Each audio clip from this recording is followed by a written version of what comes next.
રાણપુર ગ્રામ પંચાયતના કાયમિક અને હંગામી કર્મચારીઓનો પગાર ન થતા કર્મચારીઓએ અનોખો વિરોધ કર્યો। રાણપુર ગ્રામ પંચાયતના 40 જેટલા કાયમી અને હંગામી કર્મચારીઓનો છેલ્લા 7 મહિનાથી પગાર ન થતા ઢોલ વગડાવી સૂત્રોચ્ચાર કરીને અનોખો વિરોધ કર્યો હતો। રાણપુરના નાગરિકો વેરો ભરે તેવી કર્મચારીઓએ અપીલ કરી હતી। બોટાદ જિલ્લાના રાણપુર ગ્રામ પંચાયત આવેલી છે। ગ્રામ પંચાયતમાં પાણી વિભાગ, સફાઈ વિભાગ, પટ્ટાવાળા, સ્ટ્રીટ લાઇટ વિભાગ એમ 40 કરતાં વધારે કાયમિક અને હંગામી કર્મચારીઓ ફરજ બજાવે છે। પરંતુ ગ્રામ પંચાયત દ્વારા આ તમામ કર્મચારીઓનો છેલ્લા 4 થી 7 માસનો પગાર કરવામાં આવ્યો નથી, જેના કારણે કર્મચારીઓનું બજેટ ખોરવાયું છે અને હેરાન પરેશાન થઈ રહ્યા છે। ત્યારે કર્મચારીઓ ગ્રામ પંચાયતમાં રજૂઆતો કરે છે, પરંતુ લોકો વેરો ભરતા નથી, જેના કારણે તેઓનો પગાર થતો નથી તેવું ગ્રામ પંચાયત દ્વારા કર્મચારીઓને કહેતા પગારથી વંચિત કર્મચારીઓ રોષે ભરાયા હતા અને અનોખો વિરોધ કર્યો હતો। રાણપુર ગ્રામ પંચાયતના પગારથી વંચિત તમામ કર્મચારીઓએ આજે રાણપુર શહેરની બજારોમાં બુઢોલ વગાડી લોકો વેરો ભરો તેવા સૂત્રોચ્ચાર કરીને અનોખો વિરોધ પ્રદર્શન કર્યો હતો।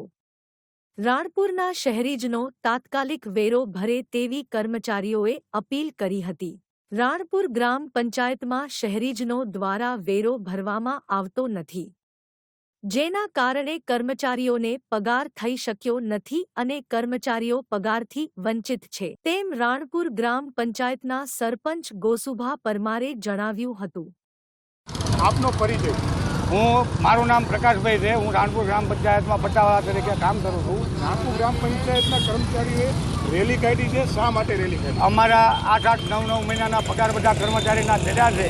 રેલી એટલા માટે કાઢી છે કે ગ્રામજનો જો આમાં સાથ સહકાર આપે અને એમના જે વેરા બાકી છે એ આ 7 દિવસમાં ભરે તો આ તહેવારના હિસાબે બધા કર્મચારીને પગાર મળી રહે એ હેતુથી અમે આ રેલી કાઢી છે। કારણ કે દરેક કર્મચારીને ઘર ચલાવવામાં તકલીફ પડે છે। જો ગામ આ વેરો ના ભરે તો કર્મચારીના પગાર અટકી જાય છે, પંચાયતને બીજી કોઈ આવક નથી। જો આગામી સમયમાં આપનો પગાર નહીં થાય તો આપના દ્વારા કેવા કાર્ય તો ગાંધીજીના માર્ગે જવાની અમારે ફરજ પડશે, કદાચ અમારે હડતાલ ઉપર પણ જવું પડે। આપનો પરિચય? મારું નામ દિલીપભાઈ શાંતિલાલ રાઠોડ છે।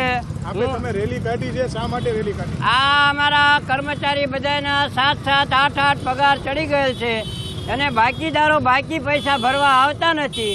જે કાંઈ મોટા બાકીદારો હશે એના બોર્ડ ઉપર નામ જાહેર કરવામાં આવશે, એટલે દિવસ 7માં હોટાકસ જે નીકળતો હોય ગામ પંચાયતનો વેરો એ બાકી પૈસા તમારે નીકળતા હોય દિવસ 7માં ભરી જવા વિનંતી।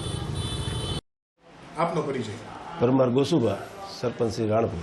રાણપુર ગ્રામ પંચાયતના કર્મચારીઓએ પગારની માંગ સાથે રેલી કાઢી છે, શું વિગત છે, શું પ્રશ્ન છે? અમારી વસૂલાતની ઝુંબેશ પૂર ઝડપે ચાલે છે। માંગણા બિલ, નોટિસો અને જાહેર જનતાને જાણ થાય એ રીતે બેનરો પણ દરેક સ્થળે લગાડ્યા છે। છતાંય લોકોમાં વેરા ભરવાની અવેરનેસની કંઈક ખામી હશે, કંઈક ચૂક થાય છે, એટલે ગામને અમે જાગૃત કરવી છીએ અને વહેલામાં વહેલી તકે બધાના પગારો થાય એ પ્રયત્ન અમારા પૂરજોશમાં ચાલે છે। લગભગ 4-5 મહિનાના, કોઈના 2 મહિનાના હોય તો કોઈના 4 મહિનાના હોય એવા પગાર ચડેલા છે। અને ગ્રામ પંચાયતમાં કર્મચારીનો પગાર વેરાથી જ થાય છે। સરકારની ગ્રાન્ટો આવે છે એમાં અનિયમિતતા બહુ છે, ઘણા ટાઈમથી ગ્રાન્ટ આવી જ નથી, એટલે વેરાથી જ પગાર થાય। અને લોકોને પણ આપના માધ્યમથી કહું છું કે બને તેટલા ઝડપી વેરા ભરી અને આ લોકો યુદ્ધના ધોરણે જ્યારે કહો ત્યારે કામ કરતા હોય છે। વરસાદ, તડકો, ઠંડી જોયા વગર પણ અમારા માણસો કામ કરતા હોય તો એમનો હક બને છે કે અમારે પગાર કરવા જોઈએ। આશરે 70 કર્મચારીઓ છે અને હું પોતે, અમારા બંને તલાટીઓ, આખો કર્મચારી ગણ બધાએ તે વેરા વસૂલાતમાં લાગી ગયા છે। એટલે ટૂંક સમયમાં વેરાની રિકવરી થઈ જશે અને બધાના પગાર થઈ જવાના। હા, એમની વાત છે, પણ એવું નહીં થાય, એવું નહીં થવા દે. લોકોની સુવિધામાં અગવડ થાય એવું એક પણ કામ નહીં થવા દે. ગમે ત્યાંથી ગમે એમ કરીને તે એમના પગાર કરવા પડશે. અને કર્મચારીઓ પણ બધા સારા છે, કે એમ કંઈ કામ બંધ કરે એવા નથી, બધા સારા માણસો છે. એમના દ્વારા એવું કહેવામાં છે સાતમ આઠમનો તહેવાર આવે છે, પગાર નથી. શું સાતમ આઠમ પહેલાં પગાર કર્મચારીઓનો થશે ખરો? હા, અમારા પ્રયત્ન એવા છે કે સાતમ આઠમનો તહેવાર છે કે જે તહેવારમાં પૈસા પણ વધારે જોઈએ, એટલે પગાર કરવામાં અમે પૂરજોશમાં મહેનત કરવી છીએ. અને હું આપના માધ્યમથી લોકોને પણ કહેવા માગીશ કે ભાઈ બને એટલા ઝડપી વેરા ભરો તો અમને પગાર કરવામાં અનુકૂળતા આવે.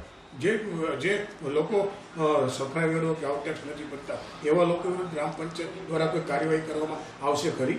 હા, હવે એમના પાણીના કનેક્શન સીલ મારવા, મિલકત સીઝ કરવી, એવી બધી નોટિસો તબક્કાવાર આપવાનું ચાલુ છે. એટલે નહીં ભરે તો ના છૂટકે એ પણ કરવું પડશે.